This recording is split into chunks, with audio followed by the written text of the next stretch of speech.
Dito na yung stock natin ng gabay medallion, dumating na siya. Ito yung bago nating gabay medallion. Kung mapapansin nyo, hindi siya glossy. Kasi ang problem dun last time, nag-stain sa damit, tas medyo makati sa balat. Kaya ganito yung ginawa natin. Pero ang pinaka-importante naman sa gabay medallion, yung laman sa loob. Yung mga sangkap at mutya. Well anyways, available na to, yung gabay medallion natin. Message lang or visit yung Shopee natin. Kasi for sure, bigyan ko lang to ng 1 o 2 araw, automatic ano na to, sold out. Peace. Parang hindi ko gustong katahimikang to, Manong Popoy. Malakas ang pakiramdam ko na may mangyayaring hindi maganda ngayon. Wika ni Marco. Hindi, Marco. Huwag mo nang bigyan ng kahulugan ng katahimikan. Imbis na magreklamo, bakit hindi mo na lang tulungan na mga kasama natin? Tugon ni Baltasar. Siya nga naman, Marco. Bakit hindi mo tulungan ang mga kasama natin? Sana huwag ka masyadong mag-alala. Mabuti nga at kahit papano, may nararanasan tayong katahimikan. Wika ni Popoy. Ngunit batid nito na tama ang sinabi ng binata. Habang nagtatrabaho ay napansin itong palabas ng kuta si Baltasar. O teka, akala ko ba tutulong tayo sa trabaho? Bakit parang tumatakas ka yata? Saway ni Marco sa kapatid. May pupuntahan lang akong importante sa bayan. Ituloy niyo lang muna ang mga gawain. Babalik din ako mamayang hapon. Tugon ni Baltasar. Napansin ni Popoy ang gawaing ito ng binata. Simula nang bumalik sila sa lugar, palagi itong umaalis. At kung minsan ay inaabot ng 2 o 3 araw bago makabalik.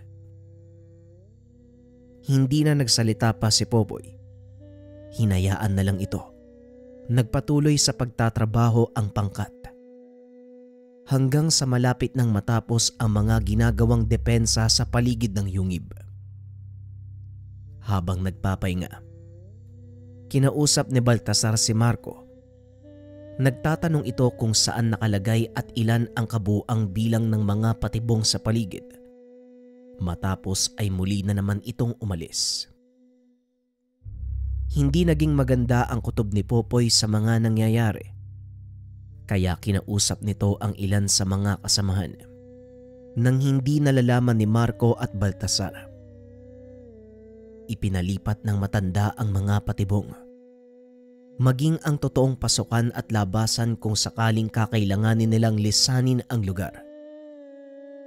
Sinabihan din ito ang mga kasamang gumawa na walang pagsasabihan na kahit sino dahil malakas ang kutob ni Popoy na may traidor sa kanilang pangkat. Ilang araw ang lumipas na tila walang paramdam mula sa mga kalaban. Nasasanay na ang mga tao sa baryo. Sa katunayan, nagbalik na sila sa dating mga gawain, lalong-lalo na sa bukid. Habang nagpapakampante ang karamihan, hindi naman mapalagay si Marco at Popoy. Nanatiling alerto ang binata at dahil may sarili naman itong mga tauhan, patuloy silang nagmatsyag sa lugar. Hanggang isang araw, hindi sinasadyang narinig ng isa sa mga tauhan ng binata ang pag-uusap ni Baltasar at ang isa nitong kasama. Umalis ka at sabihan mo ang lahat na handa na. Tuloy na ang plano. Wika ni Baltasar. Mabilis namang umalis ang lalaki matapos marinig ang usapan. Dali-daling nag-ulat kay Marco ang kasama. Kailangang malaman ni Mang Popoy ang bagay na to. Huwag ka munang magsasalita tungkol sa mga nalaman mo. Maaaring may traidor nga sa mga hanay natin. Dali-daling hinanap ng binata si Popoy. Akmang magsasalita sana ito. dumating si Baltasar. "O Margo, nandito ka lang pala. May papakiusap sana ako sa'yo eh. Pwede ka bang lumuwas ng bayan para sa akin at kunin yung mga pinahanda kong kagamitan sa pandayan? Pasensya na, hindi kasi ako makakalis ngayon eh. Medyo masama ang pakiramdam ko." Wika ni Baltasar. "Hindi ba pwedeng mga tao mo na lang ang utusan mo, Manong? May mga ginagawa din kasi ako eh at hindi ko pwedeng iwan." Tugon ni Marco. Nagtaka si Popoy dahil totoo namang maraming tauhan si Baltasar na pwedeng utusan at bakit kapatid niya pa ang napili. "Kung ganon, walang problema. Mga tao ko na lang ang uutusan ko." Muling wika nito sabay lakad palayo. "Medyo naninibago ako sa kilos ng kapatid mo, Marco. Hindi ko lang nasabi sa'yo, pero ipinalipat ko na ang mga patibong. Ang labasan kung sakaling kailangan nating lumikas. Dahil kung natatandaan mo, tinanong niya ang eksaktong lokasyon ng mga ito bago siya umalis papunta sa bayan." Wika ni Popoy. "Alam ko po, Manong. Yun din ang kutob ko. Kaya hindi ako nagpapakampante sa mga nangyayari. Maaaring patibong lang ito ng mga kalaban." Tugon ni Marco. Naisip nitong sundan ang kapatid ng palihim. Mag-isa itong naglalakad. Ang daan sa gubat ang ginamit nito, imbis na ang pangkaraniwang kalsada ang tahakin. Medyo malayo din ang distansya ni Marco, kaya hindi siya napansin ni Baltasar. Pagkarating sa bayan, diretso itong pumasok sa loob ng isang pandayan o pagawaan ng mga itak at gamit sa pagsasaka. Kinausap nito ang isang lalaki. Nakatalikod dito kay Marco kaya hindi kaagad nakilala ng binata. Ngunit nang lumingon ang lalaki, nagulat si Marco dahil ang kausap ni Baltasar walang iba kung hindi si Onyok. "Sinasabi ko na nga ba eh, espiya ka na mga kalaban. Humanda ka mamaya dahil alam ko na ang sikreto mo." Wika ni Marco sa sarili. Matapos ay bumalik na ito sa kuta at kinausap ang kanyang ama, pati na rin si Popoy. "Wala munang dapat makaalam ng tungkol sa bagay na to. Dahil nagkalat ang mga tauhan ni Baltasar sa kuta. Hindi natin alam, baka kasabwat niya ang mga ito." Wika ni Popoy. "Tama ka, Popoy. Walang iyang Baltasar yan. Talagang tinalikuran niya maging ang sariling pamilya para sa kapangyarihan." Tugon ni Mang Dodong. "Wala na po tayong magagawa, Manong. Tanggapin na lang natin na iba ang gustong mangyari ni Baltasar. Ang mabuti pa, maganda kayo. Dahil hindi natin alam ang susunod na mga mangyayari." Wika ni Popoy at paglabas ng yungib. Nakasalubong nito si Baltasar kasama ang kanyang mga tauhan. "Mang Popoy, mabuti naman at nandito kayo. Nga pala, may gustong iparating ang kaibigan ko." Bungad ni Baltasar. Hindi naman nagpalata si Popoy na alam na nitong kalaban ang binata.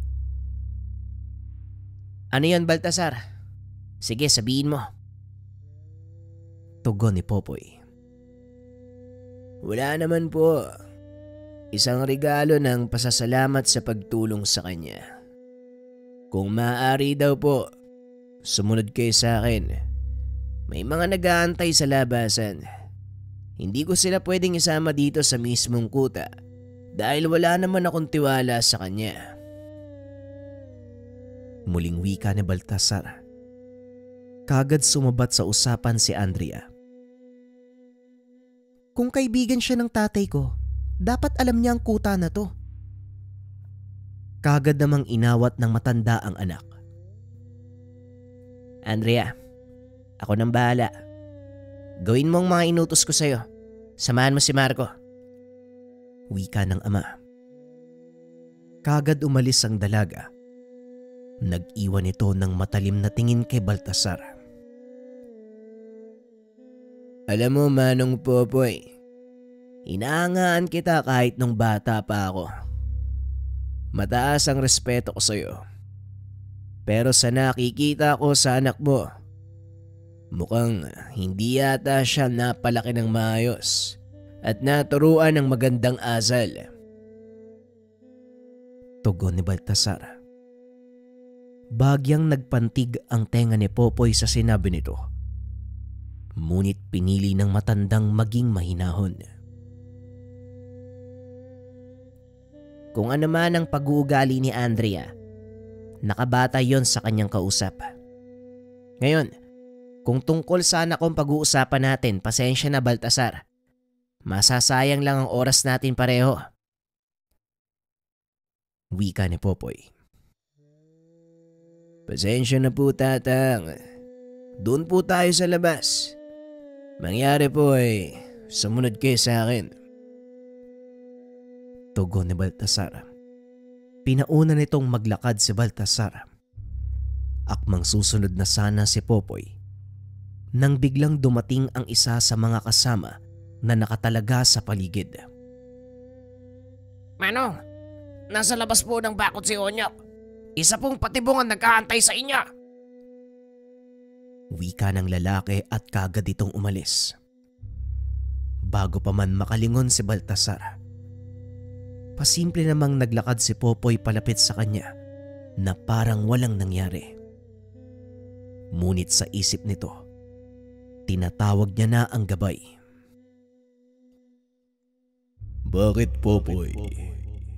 Anong problema? Tanong ni Maduag. Tanging si Popoy lang ang nakakarinig sa gabay. Maging si Baltasar na may kagayang kakayahan, hindi ito nakikita. Nasa labas ng kuta ang kalaban. Hula ko, isang patibong ang nilalakaran ko. Tugon ni Popoy. Hindi na nagsalita si Maduag. Bigla itong sumapi sa kamay ni Popoy. Bagyang naramdaman ni Baltasar ang aura ni Maduag, kaya napahinto ito sa paglalakad. Nandito na tayo. Wika ni Baltasar. Ilang sandali pa nagpakita ang bisitang sinasabi nito.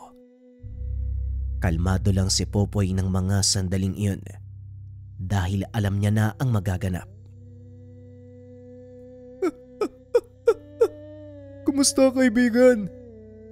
Pero teka, bakit parang hindi ka naman yata nagulat? Hindi ka ba natutuwang makita ako? Nilingon ni Popoy si Baltasar. Tinitigan nito ng masakit. Tama nga ang sinabi mo sa akin, Mang Onyok. Madali ngang mauto si Mang Popoy. Wika ni Baltasar. Oo, totoo ang sinabi mo, Baltasar. Napaniwala mo ko sa ipinakita mo. Pero mukhang kayo ang nahulog sa patibong namin. Tugon ni Popoy. Pagkasabi nito, lumitaw sina Andrea at Azelana.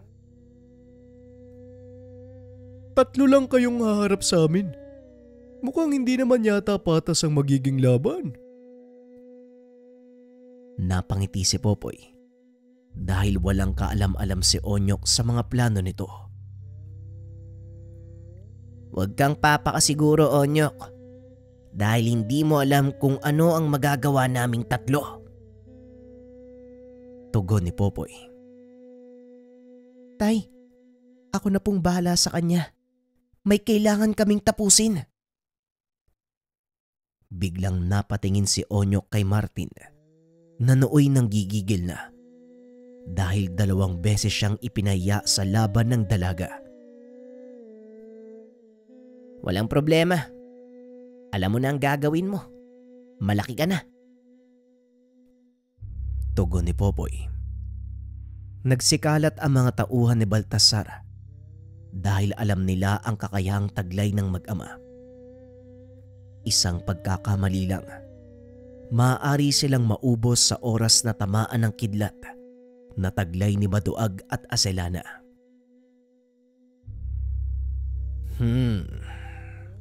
Hindi lang kayo ang pinili ng diwata ng panahon. Wika ni Baltasar, sabay suntok sa lupa. Bagyang napaatras si Popoy nang makita ang nilalang na tinawag ng binata. Tapos na ang tungkulin ko dito, Baltasar.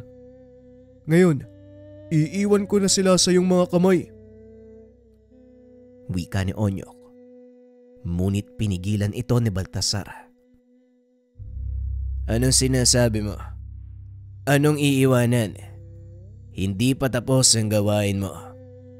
Hindi ba gusto mo ring makaganti sa lahat ng ginawa sa'yo ni Popoy? Bakit ka umaatras? Tanong ni Baltasar. Oo, tama ka. Gustong gusto kong gumanti kay Popoy noon. Pero napagtanto ko, kasalanan ko din kung bakit ako natalo ni Popoy. Kung hindi lang dahil sa pananakot mong uubusin ng mga tao dito sa baryo, hindi na ako magpapakita pa. Nagulat si Popoy sa mga narinig mula kay Onyok. Ang buong akala ng matanda, pakana ito ng matagal ng katunggali. Kung ganon, plano mo pala ang lahat ng ito, Baltasar. Kaya pala napakainit ng dugo ng anak ko sa'yo. Talaga palang napakaitim ng kaluluwa mo. Wika ni Popoy. Hindi naman siguro masama ang magangad ng kapangyarihan, hindi ba, Mang Popoy? Tignan mo ang sarili mo. Kung hindi ka naghahangad ng kapangyarihan, bakit ka nakarating sa ganyang antas? Tugon ni Baltasar. Kailanman hindi ko hinangad ang ganitong kapangyarihan dahil kusa itong dumating nang hindi ko hinahangad. Ginagamit ko ang kakayahang ito hindi para sa sariling kapakanan. Dahil kung kabaliktaran ang ginawa ko, malamang wala ako sa harapan mo ngayon. Wika ni Popoy. Wag mong makukumpara ang tatay ko sa'yo. Dahil ni minsan, hindi siya naging kagaya mo. Nanlaki ang mga mata ni Popoy dahil biglang sumugod si Andrea. Hindi niya ito nagawang pigilan dahil napakabilis kumilos ng dalaga. Kaagad namang humarang ang gabay ni Baltasar. Pagkatama ng sandata ng dalaga, tumilapon ito palayo. Hindi mo kakayanin ng nilalang na yan, Andrea. Isa siyang diwata ng panahon. Wika ni Popoy. Ngunit tila hindi ito naririnig ng dalaga. Dali-dali namang tumakbo si Aselana para tulungan ang kaibigan. Kaagad na ding nagsipagsugod ang mga tauhan ni Baltasar. Dahil nagkakagulo na ang lahat, sinubukang kunin ni Onyok ang pagkakataon upang tumakas. Sa kasamaang palad napansin ito ni Baltasar. Isang malakas na tigalpo ang binato nito sa matanda, dahilan para tuluyan itong bumagsak sa lupa. Dali-daling tumakbo si Popoy papunta sa kinaroroonan ni Onyok para tulungan ito. Nakasunod sa kanya si Maduag. Pinoprotektahan siya laban sa atake ng mga alagad ni Baltasar. Onyok, kumapit ka. Dadaling kita sa ligtas na lugar. Wika ni Popoy. Akmang bubuhatin na nito si Onyok. Biglang yumanig ang lupa. Lumitaw sa tabi ni Popoy ang nilalang na gabay ni Baltasar. Hinambalos ng nilalang ang mga ito dahilan para tumilapon palayo ang dalawa. Dali-daling tumayo si Popoy at nilingon ang kanyang anak na nooy patuloy na nakikipaglaban. Napagtanto rin ito na hindi lang iisang gabay ang taglay ni Baltasar kung hindi dalawa. Naloko na. Mukhang mahihirapan tayo dito. Kaibigan, maaari mo ba akong alalayan? Kailangan nating maalis dito si Onyok. Hindi na naituloy pa ni Popoy ang ibang sasabihin dahil pinigilan siya ni Onyok. Hindi na, Popoy. Hindi na din ako magtatagal eh. Hindi ako karapat-dapat na mabuhay pa dahil sa lahat ng ginawa ko. Tugon ni Onyok. Hindi, Onyok. Huwag mong sabihin ang mga bagay na yan. Tama ka. Nakagawa ka ng masama pero hindi ibig sabihin nun wala ka ng kakayahang magbago. Kaya kumapit ka at dadaling kita sa ligtas na lugar. Muling wika ni Popoy. Matapos ay binuhat niya ito papunta sa likod ng malaking puno. Maraming salamat, Popoy. Totoo nga ang sinabi ni Tatang Agustin. Mabuti kang tao. Masyado lang ako nabulag sa galit ko eh. Tama na, Onyok, magpahinga ka. Ipunin mo ang lakas mo dahil marami pa tayong pag-uusapan. Kaagad tumakbo si Popoy pabalik sa labanan. Nakita nitong dehado sina Andrea.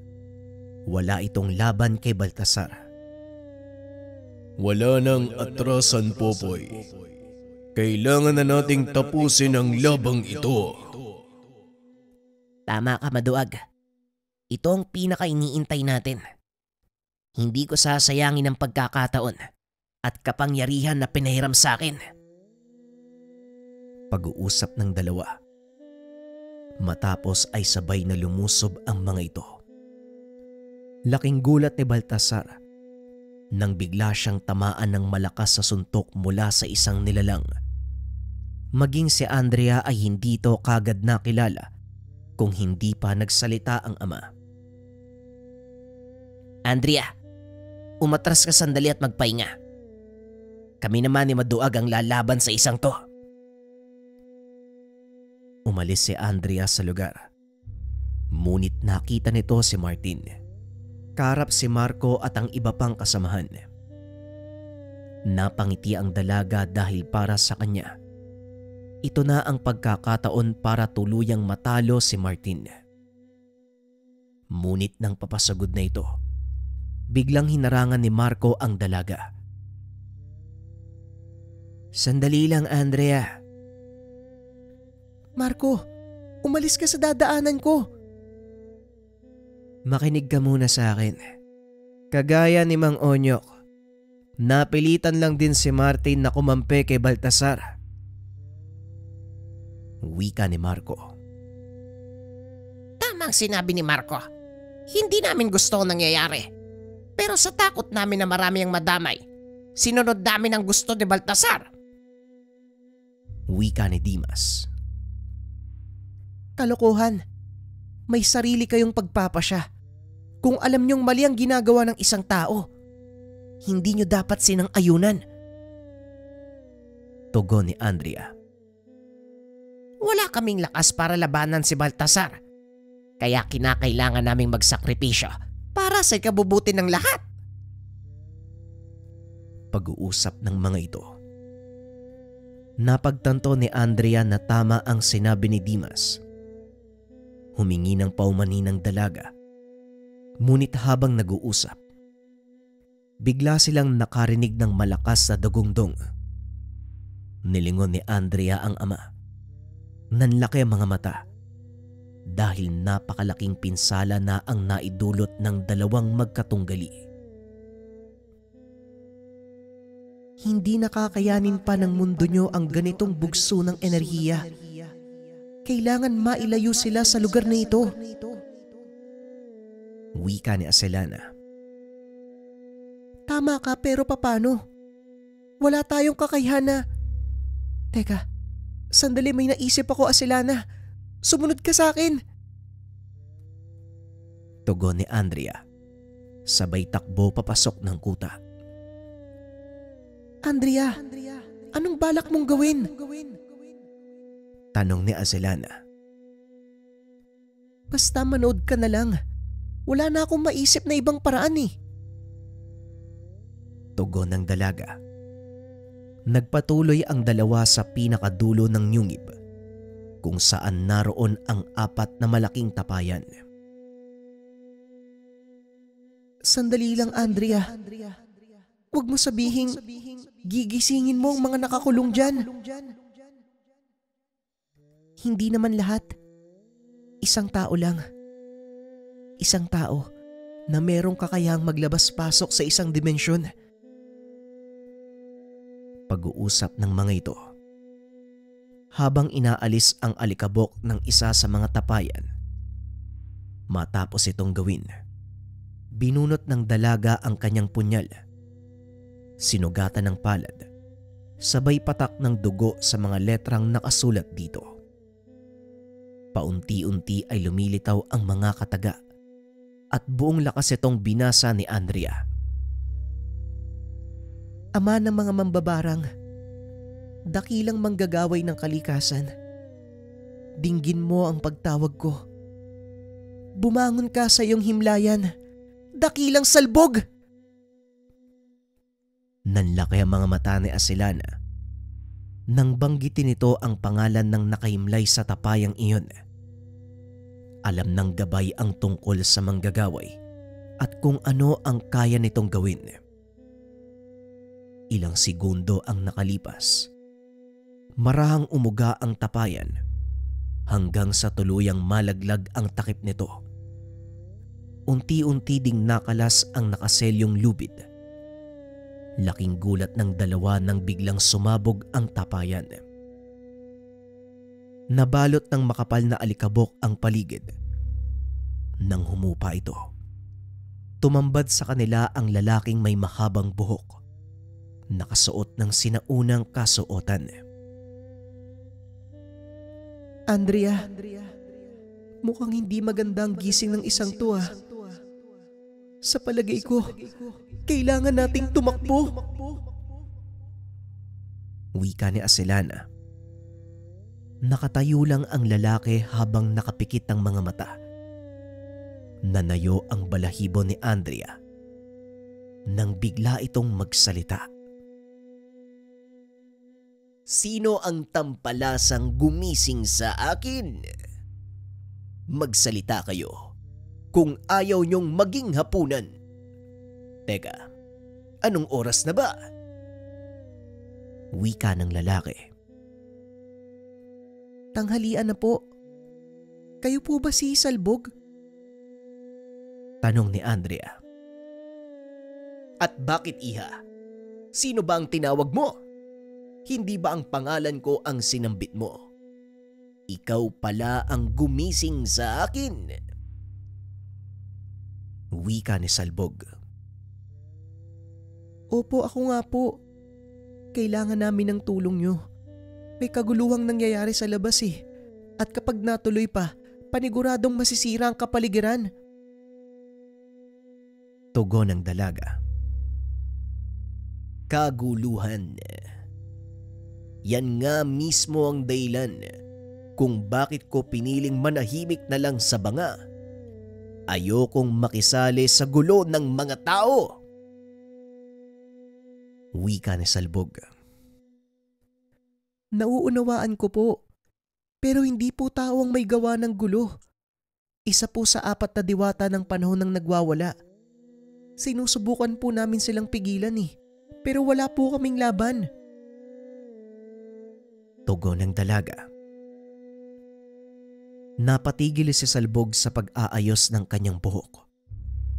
Nang banggitin ng dalaga ang katagang diwata ng panahon. Anong sinabi mo? Diwata ng panahon. Paanong nakarating sa mundong ito ang diwata ng panahon? At sino? Tanong ni Salbog. Si Dagoob, dakilang manggagaway. Hindi po namin siya kayang pigilan eh. Kaya pakiusap, tulungan niyo po kami. Walang sabi-sabi. Naglakad palabas ng yungib si Salbog. Ngunit kung saan-saan ito lumulusot dahil hindi niya kabisado ang daan. Dito po ang daan. Sumunod po kayo sa akin. Tama, mas mabuti nga. Sino ba naman kasi ang naglipat ng tapayan ko sa lugar na ito? Naliligaw tuloy ako. Pagdating sa labas ng yungib, isang malakas sa pagsabog ang sumalubong sa kanila. Anak ng, paanong nangyari ang lahat ng ito? Maaari niyo bang ipaliwanag sa akin? Kailangan kong timbangin ang sitwasyon. Kung maaari ba akong makisali sa gulo o hindi? Wika ni Salbog. Hindi naman siguro lingid sa inyong kaalaman yung tungkol po sa mga gabay na engkanto, kagaya po ng kasama ko. Pero si Dagoob, hindi po siya kasama sa plano. Wala po kaming alam na isa pala sa mga kalaban namin ang ginagabayan niya. Tugon ni Andrea. Sa pagkakalam ko, hindi maaaring makisali ang mga diwata ng panahon sa gulo ng mga tao. Pero bakit nandito si Dagoob? At sa tono ng iyong pagsasalita, mukhang siya pa mismo ang pasimuno ng gulo. Tanong ni Salbog. Totoo po ang sinasabi ko. Ginagamit ni Baltasar ang kapangyarihan ng diwata sa pansariling kapakanan. Ngayon, kung hindi pa rin po yun sapat na dahilan para makisali kayo, para saan pa pong naging manggagaway ang isang kagaya nyo? Tugon ni Andrea. Bagay na nakapagpaalala kay Salbog sa isang babaeng minsan niyang nakasama sa laban. Hanga ako sa katapangan mo. Naaalala ko sa iyo ang isang dakilang babaylan na kamuntikang pumatay sa akin. Huwag kang mag-alala. Sapat na dahilan ng pagpapakita ni Dagoob sa mundong ito. Ngayon, samahan niyo ko sa kanila. Wika ni Salbog. Dali-daling tumakbo ang mga ito papunta sa pinangyarihan ng labanan. Laking gulat ni Andrea dahil bagsak na sina Popoy at ang ilan sa mga kasamahan. Wala na pong oras. Kailangan nang maialis sa lugar na to si Baltasar at Dagoob. Kung hindi, alam ko ang gagawin. Kaya pakiusap, maupo ka sa isang sulok at manood. Matapos magsalita ay kagad itong naglakad papunta sa kinakatayuan ni Baltasar. Napalingon ito nang maramdaman ang hindi pamilyar na presensya. Sino ko namang kutong lupa ka? Tanong ni Baltasar. Naramdaman din ito ni Popoy, kaya napaangat ito ng tingin. Hindi ako maaaring magkamali. Si Salbog ang isang yan. Teka, sinong... Inikot ni Popoy ang tingin sa paligid. Nakita sina Andrea at Azelana. Papalapit ang mga ito sa kinaroroonan niya. Ayos lang po ba kayo, Tay? Ano pong nangyari? Bakit halos lahat ng kasama natin bagsak na? Tanong ng dalaga. Hindi namin kinaya ang lakas ng gabay ni Baltasar. Mahirap kalabanin ang elemento ng lupa. Pero teka, ikaw ba ang gumising kay Salbog? Tugon ni Popoy. Oo, Tay. Wala na akong ibang maisip na paraan para matalo si Baltasar eh. Ginising ko po si Salbog. Dahil alam kong siya lang ang may kakayahan na magdala ng mga nilalang sa ibang dimensyon. Wika ni Andrea. Pero bakit kailangan dalhin sa ibang dimensyon ang laban? Tanong ni Popoy. Kapag nagpatuloy pa to, masisira ang kapaligiran at marami ang mapapahamak. Kaya kailangan mailayo natin si Baltasar at ang kanyang gabay. Tugon ni Andrea. Habang nakikipag-usap sa ama, nakatuon ang atensyon nito kay Salbog. Nakatayo pa rin ito sa harap ni Baltasar at nakikipag-usap. Sabihin mo sa akin, ano ang dahilan? Bakit ka nang gugulo? Tanong ni Salbog. Hindi naman kumikibo si Baltasar. Pinakikiramdaman nito ang karap dahil wala siyang maramdaman na kahit ano. Bakit ko naman sasabihin sa'yo? Sino ka ba sa palagay mo? Tumawa si Salbog habang nagkakamot ng ulo.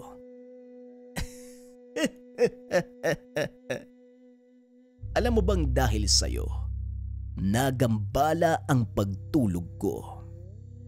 Ginising ako ng 2 magandang dalaga para pigilan ka. Tumawa ng nakakaloko si Baltasar. Halatang wala itong alam kung sino ang kaharap ng mga sandaling iyon.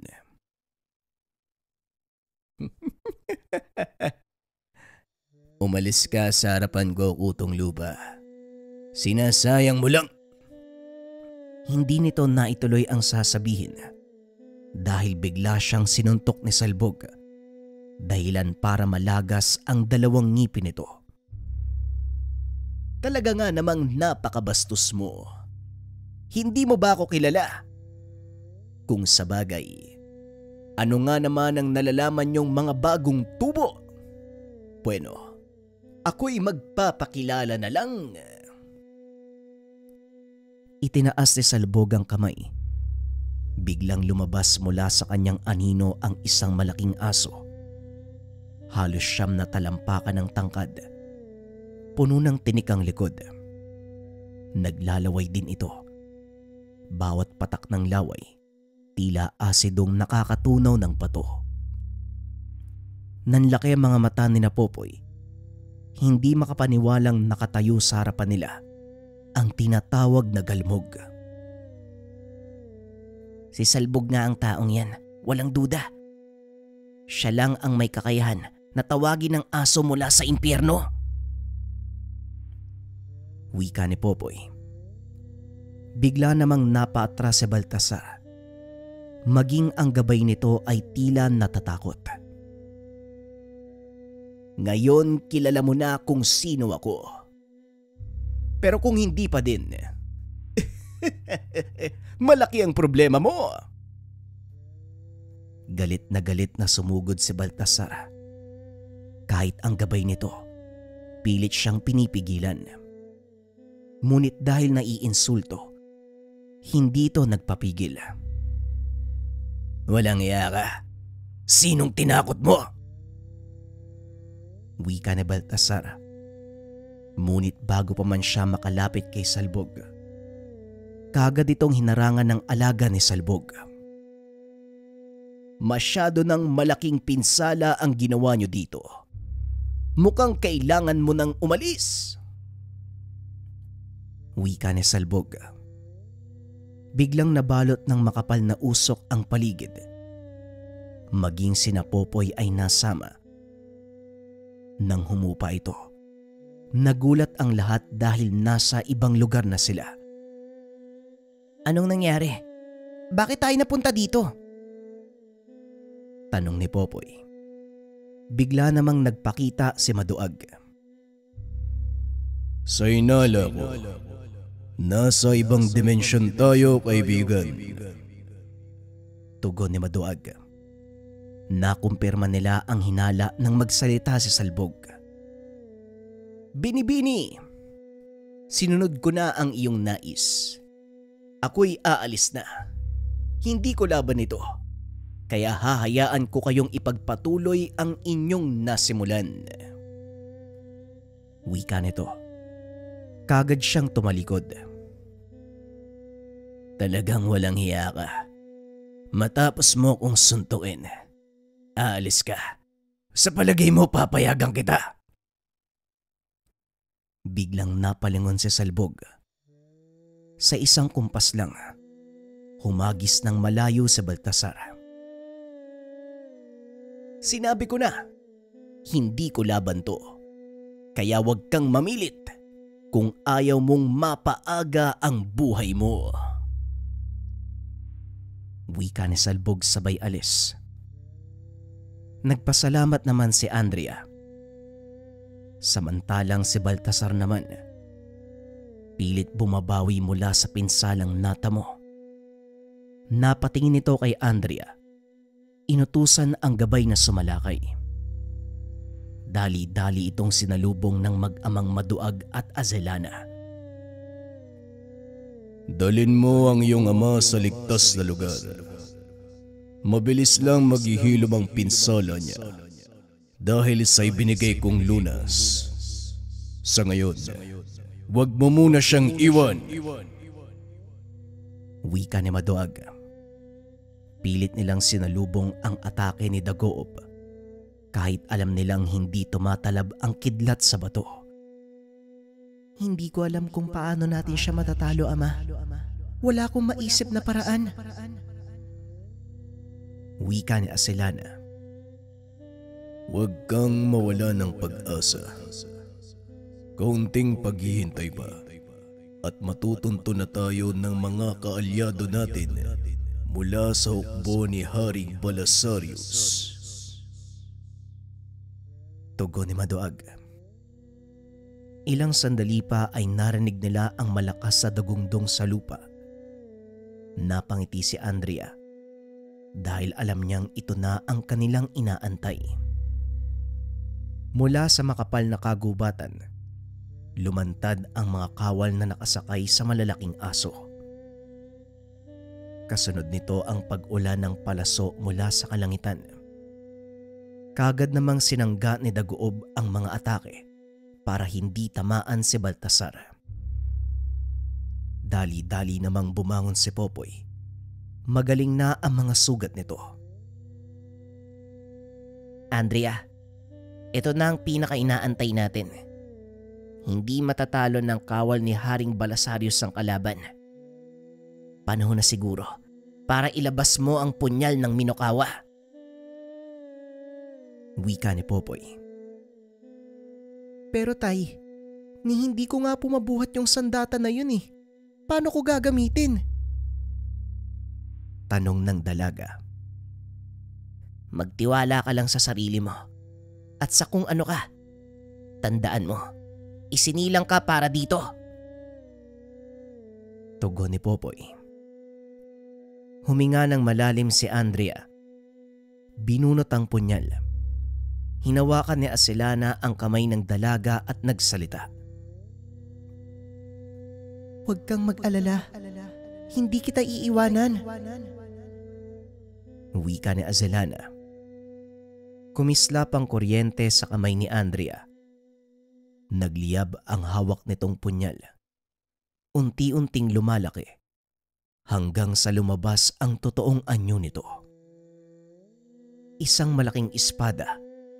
Kasabay ng malakas na apoy ay ang kislap ng kidlat. Ito ang pinagsama nating kapangyarihan. Hindi ka normal na taong ginagabayan ng isang tahang kilat. Isa ka sa mga diwata ng panahon, kagaya ni Ama. Wika ni Azelana. Hindi Azelana. Isa akong normal na babae na anak ng isang mabuting tao. May kaibigang tanang kilat at biniyayaan ng kapangyarihan mula sa kabilang mundo. Tugon ni Azelana. Magkahawak kamay ang mga ito habang tumatakbo pasagod sa kinakatayuan ni Baltasar at Dagoob. Nang maramdaman na makawal ni Haring Balasarius ang enerhiya ng dalawa, kagad nagbigay ng daan ang mga ito. Laking gulat ni Baltasar nang makitang papasugod ang dalawang dalaga. Sinubukang harangan ni Dagoob ang atake ng dalawa, ngunit nagawang putulin ni Andrea ang braso nito. Napayaw sa sobrang sakit ang nilalang. Dito na nagsimulang matakot si Baltasar. Ang buong akala nito ay walang makakatalo sa kanyang gabay. Dagoob, paanong naputol ng sandatang yon ang braso mo? Tanong ni Baltasar. Ang espadang yan, gawa mula sa bagwis ng Minokawa. Pinakamatibay na bakal, pinakamatalas. Sa oras na gawin itong sandata, mas matibay pa ito sa diamante.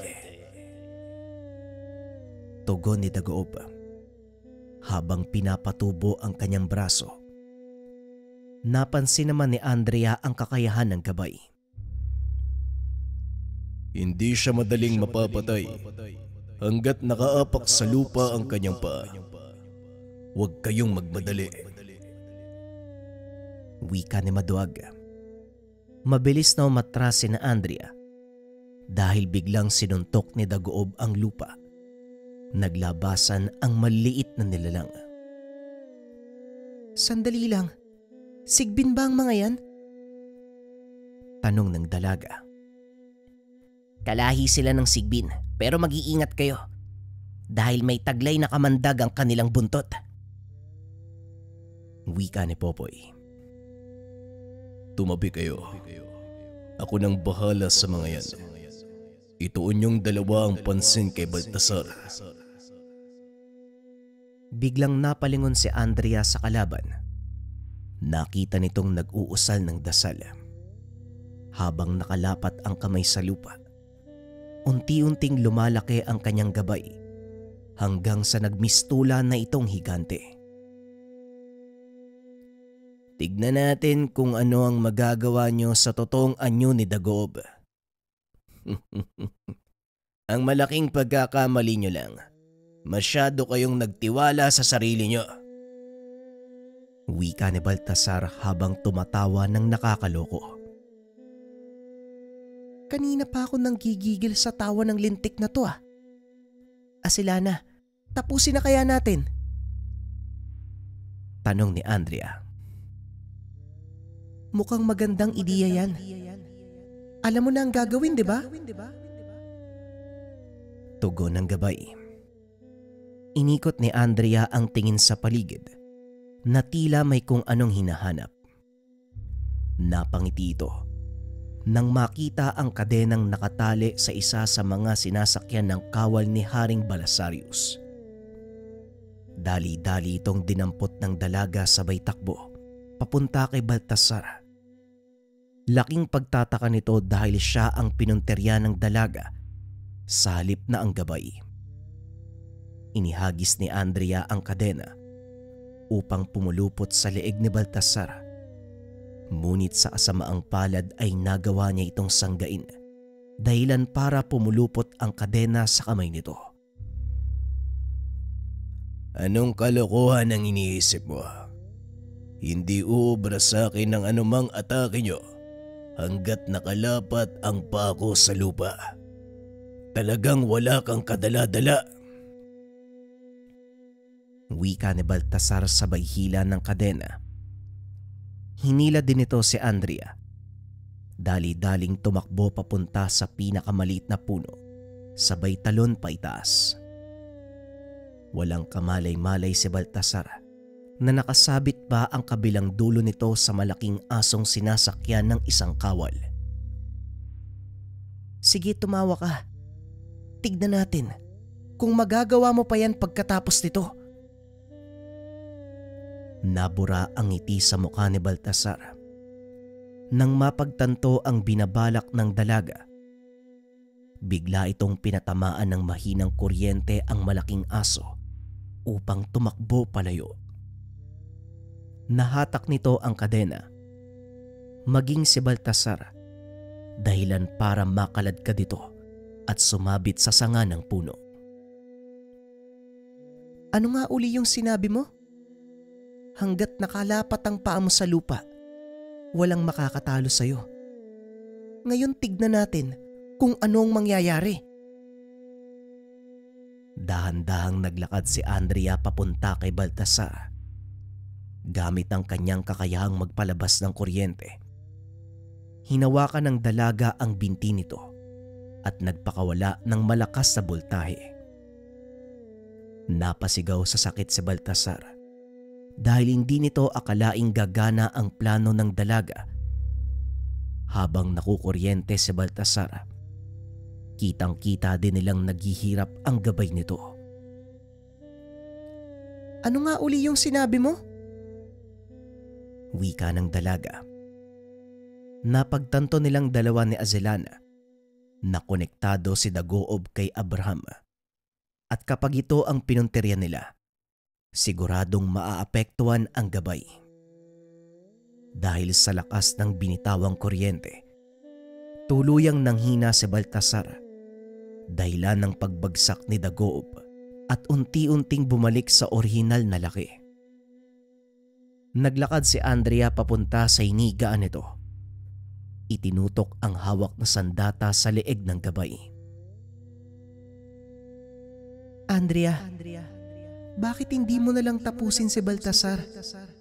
Walang silbi kung si Dagoob ang pupunteryahin mo, Dahil mabubuhay pa ang isang ito.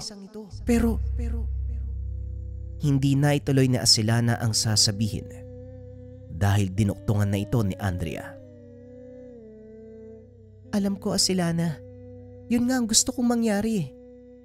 Ang maranasan niya kung paanong maging walang silbi at habang buhay niyang pagdusahan ng kanyang kahangalan hanggang siya na mismo ang humiling ng mamatay na lang. Tugon ng dalaga, sabay pugot ng ulo ni Dagoob. Dinampot niya ito at hinagis sa mga kawal ni Haring Balasarius. Yan ang ulo ng traidor. Dalhin niyo sa bulwagan ni Haring Balasarius. Matapos magsalita, bigla na lang bumagsak ang dalaga. Mabilis naman itong inalalayan ni Azelana. Dinala sa kinaroroonan ni Popoy at ng iba pa. Nanghina siya dahil sa sobrang pagod. Malakas ang huling ataking ibinigay niya kay Baltasar. At kung pangkaraniwang tao lang yun, siguradong natusta siya. Wika ni Azelana. Lumapit sa kanila ang pinuno ng mga kawal ni Haring Balasarius. Nagpaalam na babalik na sa kanilang karian. Unti-unti na ring nawala ang makapal na usok sa paligid. Nang tuluyan itong humupa, napansin ni Popoy na nakabalik na sila sa kanilang lugar. Mahusay ang pinakita niyong dalawa sa laban, Azelana. Ipinagmamalaki kita. Sa totoo lang po, Ama, hindi ko din naisip ang ginawa ni Andrea. Pambihirang katangian yung meron siya. Hayaan mong itama kita, anak. Hindi anak ni Popoy si Andrea. Nakuha niya ito sa isang diwata. Namatay ito at binigay sa kanya ang sanggol. Wika ni Maduag.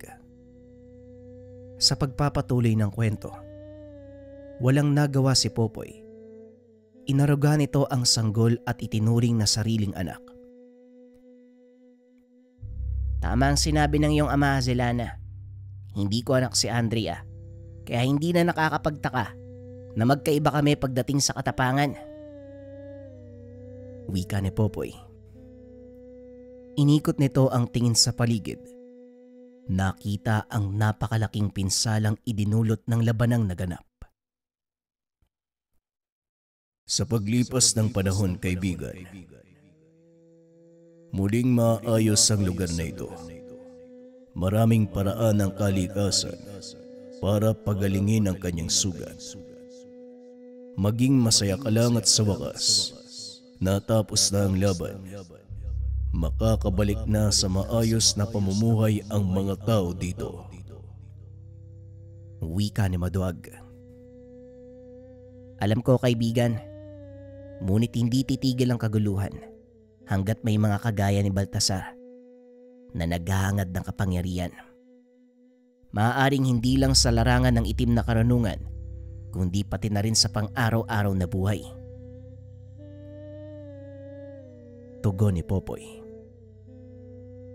Tama ka. Kaya kung ano man ang magiging pasya mo, kaibigan, asahan mong nasa tabi mo ko. Muling wika ni Maduag. Ilang sandali pa ay nagdatingan na sina Marco at ang iba pa. Mang Popoy, buti ligtas kayong lahat. Nasaan po si Baltasar? Wika ni Marco. Itinuro naman ito ni Popoy. Kagad na pinuntahan ng mga kasama ni Marco para ibaba sa pagkakasabit. Siguraduhin mong hindi makakatakas ang isang yan, Marco. Marami siyang dapat panagutan sa atin. Wika ni Popoy. Matapos ang mahabang araw na yun, sinimulan ng mga kasama ni Popoy ang pagsasaayos ng lugar. Hindi man ito naibalik sa dating ganda. Alam nilang sa pagdaan ng panahon, kusang tutubo ang mga puno at halamang nasira dahil sa nangyaring laban. Mang Popoy, ngayong tapos na po ang gulo dito, ano pong balak nyo? Tanong ni Marco habang nagpapahinga ang mga ito. Siguro babalik na lang kami sa ibang lugar, dun sa kabilang bayan. May naiwan akong sakahan dun eh. At walang mag-iintindi. Pero nakadepende kay Andrea ang lahat. Tugon ni Popoy. Nagtaka ang binata sa naging sagot nito. Nakadepende kay Andrea. Ano pong ibig niyong sabihin? Tanong ni Marco. Malalaman mo din maya-maya lang. Sa ngayon tapusin muna natin ang trabaho. Marami pa tayong gagawin kaya tumayo ka na dyan. Simulan mo nang hakutin yung mga natumbang puno. Utos ni Popoy. Kagad lumakad ang binata. Samantalang si Popoy naman ay pinagmamasdan ang anak habang nakikipag-usap kay Azelana. Ano ang pasya mo, kaibigan? Hindi mo pwedeng itago habang buhay si Andrea. Isa siyang mataas na uri ng diwata na may mahalagang katungkulan. Tanong ni Maduag. Laking gulat ni Popoy. Bigla itong lumitaw sa kanyang tabi. Kahit kailan talaga, Maduag, hindi ka na natuto. Alam mo namang mabilis ako magulat eh. Pasensya na, kaibigan. Hindi ko sinasadya. Pero tama ka. Hindi ko nga maaaring pigilan ang tadhana ng batang yan. Pero nasa kanya ang pagpapasya. Ayoko siyang itulak sa isang lawa na hindi niya kayang languyin. Wika ni Popoy habang pinagmamasdan ang anak. Tama ka, kaibigan. Hindi natin pwedeng panghawakan habang buhay ang ating mga anak. Hayaan natin silang magpasya para sa kanilang mga sarili. Kung ano man ang maging desisyon nila, irespeto natin ito bilang mga magulang. Tugon ni Maduag. Napalingon si Popoy sa kaibigan dahil hindi nito inaasahan ang mga narinig. Teka, nilalagnat ka ba, kaibigan? Ikaw pa talaga yung nagsalita ng ganyan, ha? Kailan lang parang gustong-gusto mo si Azelana ang humalili sa'yo bilang pinuno? Wika ni Popoy. Tama ka, kaibigan. Yun din ang pangarap ko para sa kanya. Pero naisip ko, habang pinagmamasdan ko sila ni Andrea, may sarili din siyang pangarap at ayokong maging hadlang, kaya siya pa din ang masusunod. Tugon ni Maduag. Matapos ang pag-uusap na yun, nagpatawag ng huling pagpupulong si Popoy. nagtipon ng mga kasamahan sa mismong bakuran ng dating tahanan ni Tio Pablo. Ipinatawag ko kayong lahat dahil una, gusto ko magpasalamat sa katapangang pinakita nyo. Pangalawa, binabati ko kayo dahil nagbunga ang ating mga sakripisyo. Pangatlo, naparito ko para magpaalam. Wika ni Popoy. Napuno ng bulungan ang paligid. Nahinto lang ito nang magsalita si Andrea. May sariling buhay si tatay, kaya irespeto natin ang pasya niya. Wika ni Andrea. Paano naman po kami? Hindi po namin alam ang gagawin sa oras na may mangyaring kaguluhan. Tanong ni Marco. Malakas na kayo. Alam kong kaya niyong lampasan ang lahat ng napagdaanan niyo. Isa pa, nandito naman si Andrea. Hindi niya kayo papabayaan. Wala kayong dapat ikatakot. Tugon ni Popoy. Nagulat si Andrea sa sinabi ng ama. Magpapaalam pa lang sana ito na manatili sa lugar. Sigurado po kayo, tay? Hahayaan niyo po ako maiwan? O anak, naisip kong kailangan ka pa ng baryong to. Hindi pa sila lubusang nakakabangon, kaya kailangan nila ng isang mamumuno. Tugon ni Popoy. Matapos ang pagpupulong, kaagad na ganda para bumalik sa kanilang tirahan ang matanda. Paano po yun, tay? Mag-isa ka lang gagawa sa bukid. Hindi na kita matutulungan. Ayos lang. Malakas pa naman ako at isa pa. Maliit lang naman yung palayan natin. Meron kang bagay na mas mahalagang dapat gampanan kaysa sa pagtatanim ng palay. Tugon ni Popoy. Niyakap ito ng dalaga habang nagpapasalamat. Salamat po, tay. Kahit hindi niyo po ako totoong anak, pinaramdam niyo po sa akin kung paano magkaroon ng isang mapagmahal na magulang. Ano ka ba, Andrea? Obligasyon niyo ng isang ama, kaya wala kang dapat ipagpasalamat. Pag-uusap ng mag-ama. Kaagad nang tumuloy si Popoy.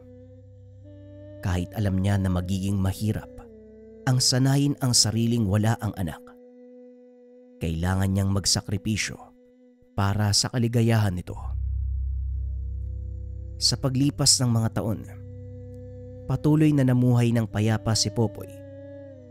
Ginampanan nito ang pagiging manggagamot. Paminsan-minsan ay dumadalaw si Andrea at Acelana. Masaya si Popoy dahil alam nito na hindi siya nagkamali sa piniling desisyon.